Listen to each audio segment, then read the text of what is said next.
আর একটা খুব সুন্দর লিলেন বাটিক নিয়ে চলে এসেছি, যেটা পুরো বডিটা হচ্ছে রেড আর পার্টটা হচ্ছে কালো।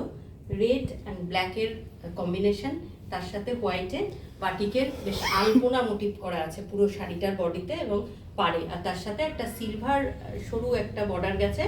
আর সঙ্গে তো আঁচলটা খুব সুন্দর, পুরো বাটিক ওয়ার্ক করা আছে আঁচলে। আর সুন্দর একটা বিপি। এই শাড়িগুলো কিন্তু ভীষণ আরাম গরমে পরে, আমি বারবার বলছি যেহেতু গরম আমাদের পড়ে গেছে সেজন্য এই শাড়িগুলো এখন এনেছি। খুব আরাম পাবেন পরে। আর বেশ মানে পয়লা বৈশাখের জন্য একটা দারুণ শাড়ি, আর মেনটেন করাও সোজা। হ্যাঁ, শাড়িটা একদম ঠান্ডা জলে বাড়িতে কাচুন, দিয়ে আবার পরুন, কোনো অসুবিধে হবে না শাড়িটায়। আর প্রাইসটাও তো বলে দিয়েছি আগে, আবারও বলে দিচ্ছি, 1100। তো ঝটপট করে বুক করে নিন পছন্দ হলে 6294461251 এই নাম্বারে।